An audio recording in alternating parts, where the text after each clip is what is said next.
My name is Julia Brooks, and I work at the Harvard Humanitarian Initiative on the ATA program, which is the Advanced Training Program on Humanitarian Action.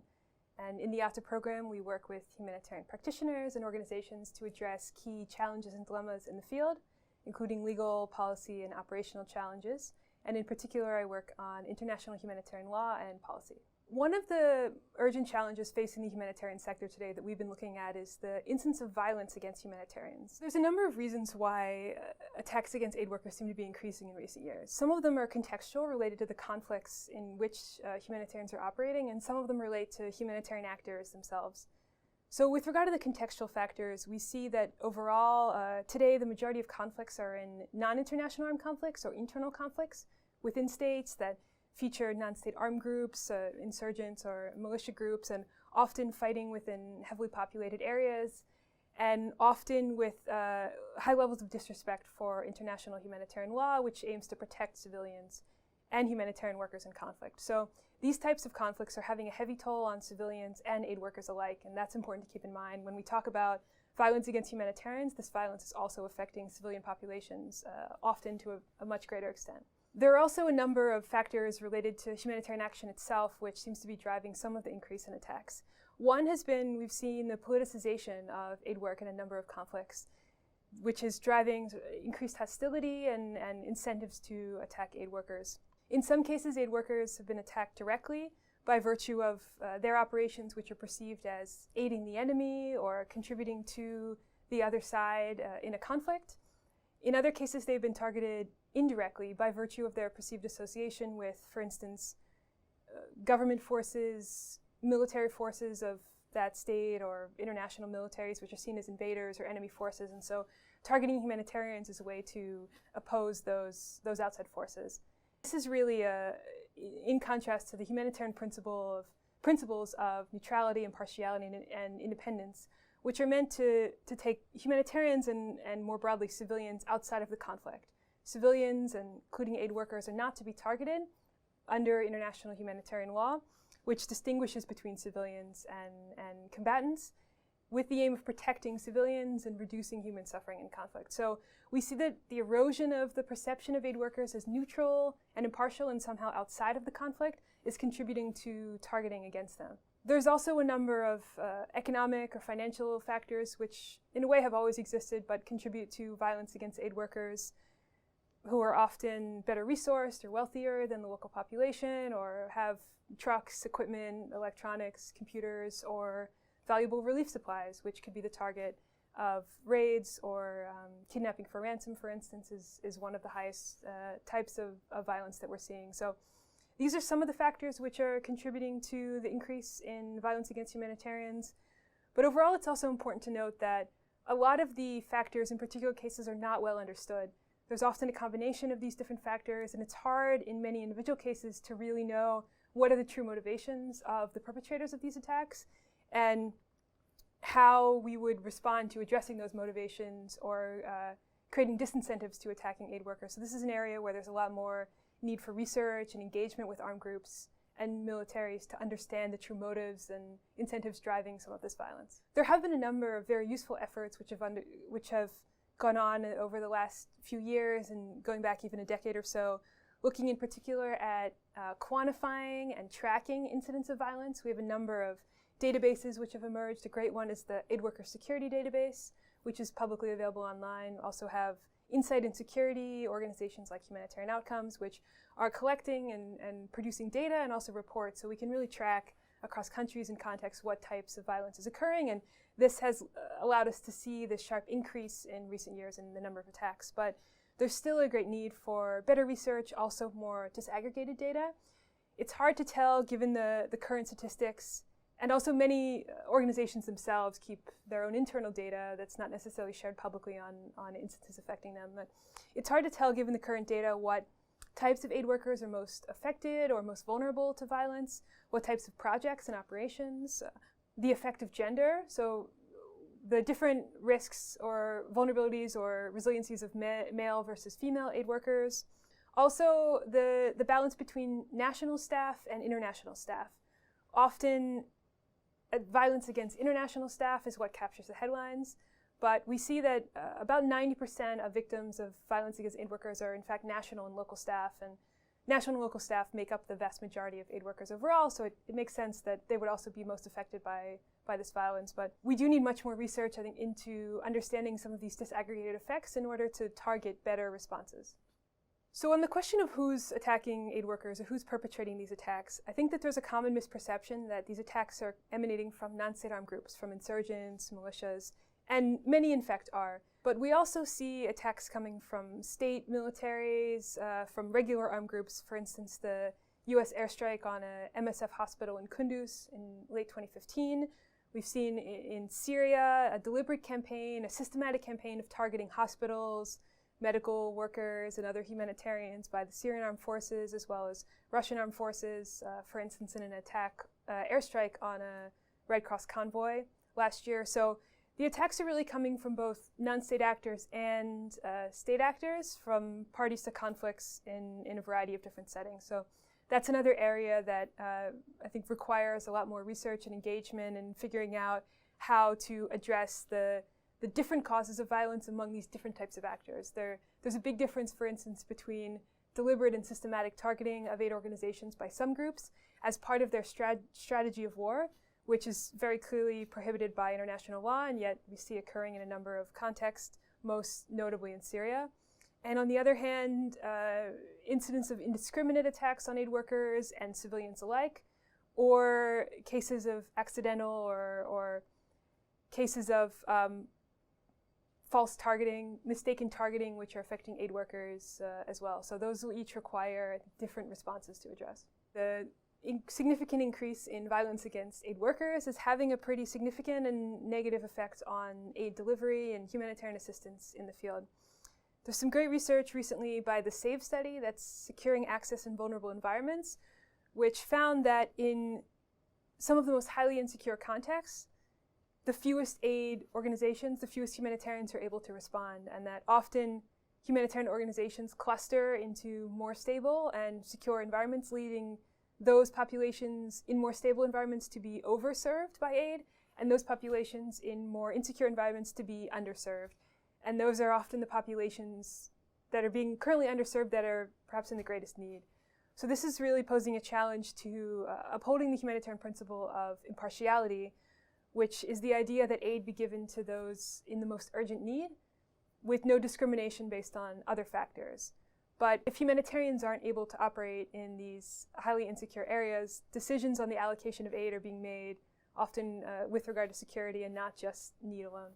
Another effect that we see these attacks having has been a move toward remote management, relying on local partners. Very few organizations are able to operate consistently and effectively in these environments, in particular ICRC and MSF, but many others are not able to. And notably, these organizations that are operating have also taken some of the highest casualties by virtue of their continued operations. The movement by many to distance themselves from these areas where it's most difficult to operate is raising a number of concerns with regard to the quality of aid that's reaching these areas, and also whether the burden is shifting to local actors. So as international organizations take a step back, withdraw from some of these harder to operate in areas, increasingly it's local and national aid workers that are filling these gaps, and maybe as a result even more exposed to insecurity, but with less resources, less institutional support, often less training and other assets to keep themselves safe. So this is a real concern that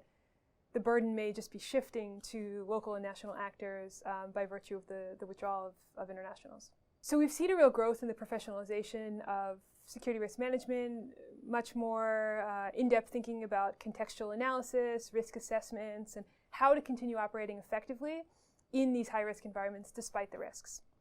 We've also seen more attention being paid in the sector to duty of care concerns, so organizations thinking through their responsibilities to their own staff and partners, and despite the general risks of humanitarian action, which have always existed, how to be responsible employers and sponsors in these contexts. But we see a number of challenges which are remaining in the sector. With regard to the collection of data and quantification of these trends, there's still a lot of need for more fine-grained knowledge about where these attacks are occurring and who they're affecting. We often see country-level statistics, but within countries there could also be great variations in insecurity also over time.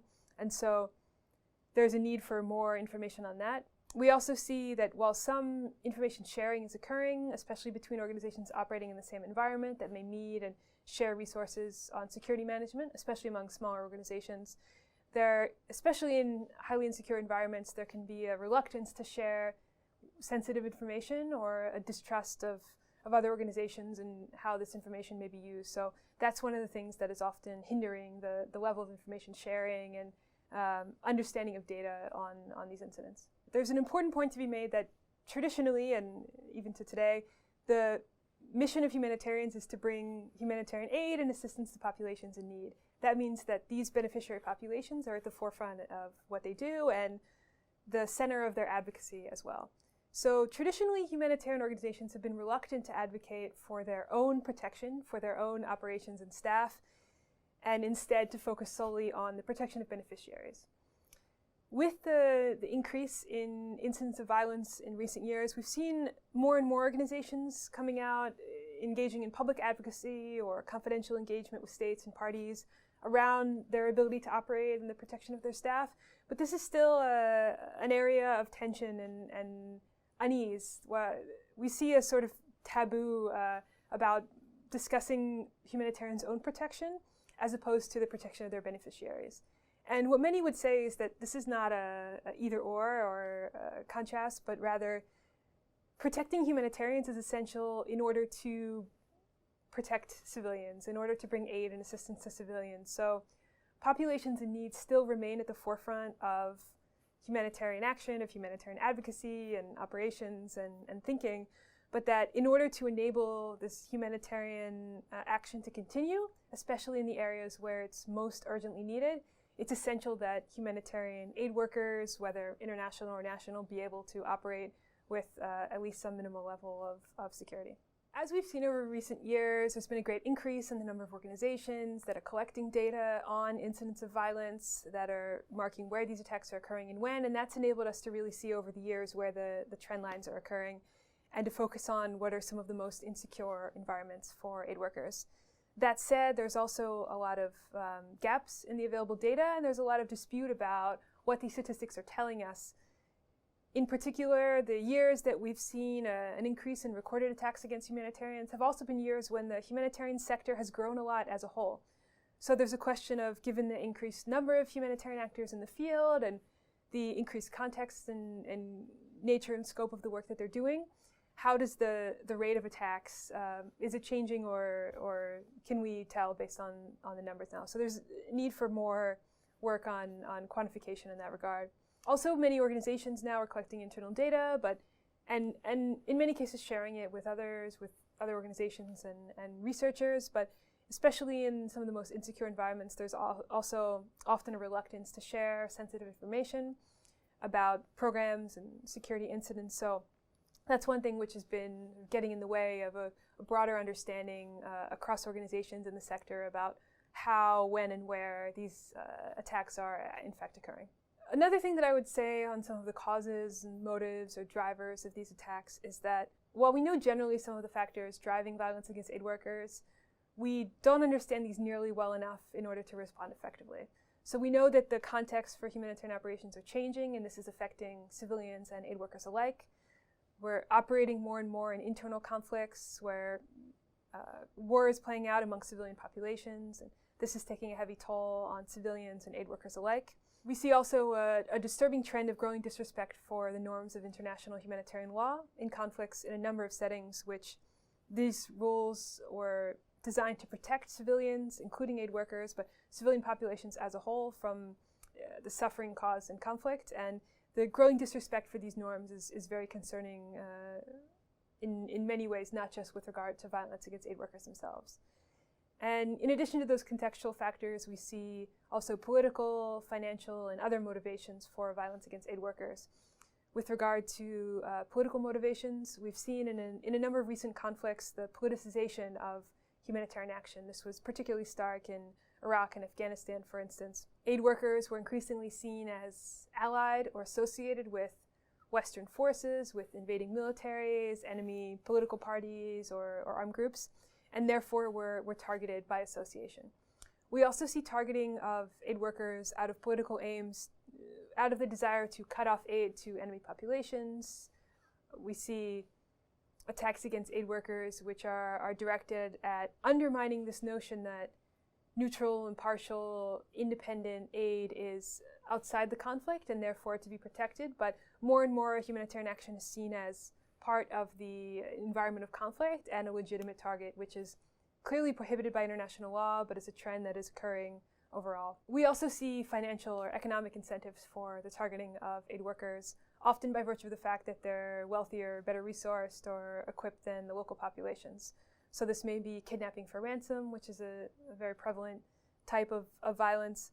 We also see theft of vehicles, raids on compounds to steal electronics, computers,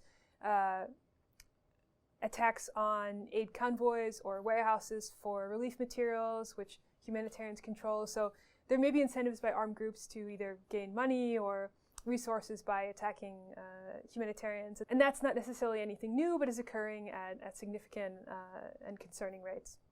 Overall, though, in many particular instances, it's very difficult to distinguish between a variety of these drivers which are contributing to the particular attack. So we don't understand nearly well enough what are the particular incentives of perpetrators in many of these cases, and what would be some of the disincentives or motives to protect aid workers, or at least not be hostile towards them, and how those incentives could be leveraged by the humanitarian community, by states and other actors to create a more protective environment for humanitarian action. There's a traditional notion that the humanitarian principles defend or protect aid workers, that by operating in a neutral, impartial, and independent manner, humanitarians should be outside the conflict and therefore not targetable or not seen as the object of military attack. Now, what we see today is the question arising of whether violence against aid workers is a symptom of an erosion of these principles, whether there's been an erosion of neutrality, impartiality, and independence on behalf of aid workers, or whether these principles, in fact, do not automatically operate to shield humanitarians from violence, but may, in fact, provoke it. For instance, in the case of the principles of neutrality and impartiality, the idea is that humanitarians serve both sides in a conflict. They're not partial to a particular population, but operate irrespective of whose side they're on to fill humanitarian needs. Now, in many cases, this can provoke hostility when providing aid to the population on the other side or to an area controlled by an enemy armed force.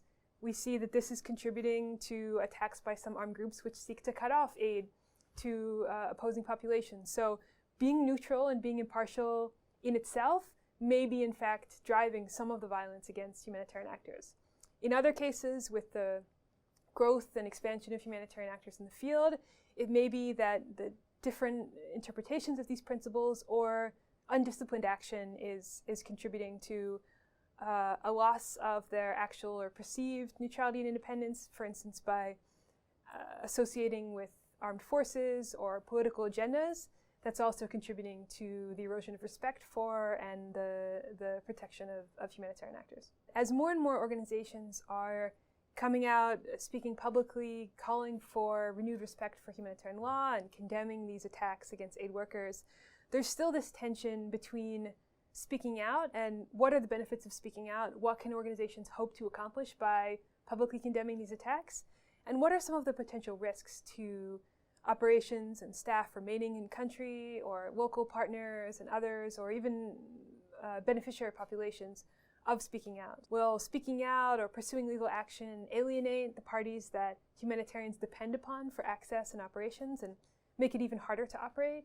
Or will speaking out as part of broader efforts to pursue justice contribute to reversing this trend of violence against humanitarian action and creating a more protective environment for the pursuit of humanitarian assistance and protection to those in need?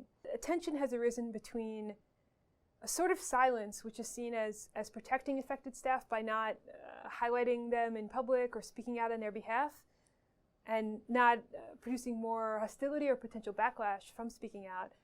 But overall, this producing a sort of collective acceptance of these attacks becoming the new normal.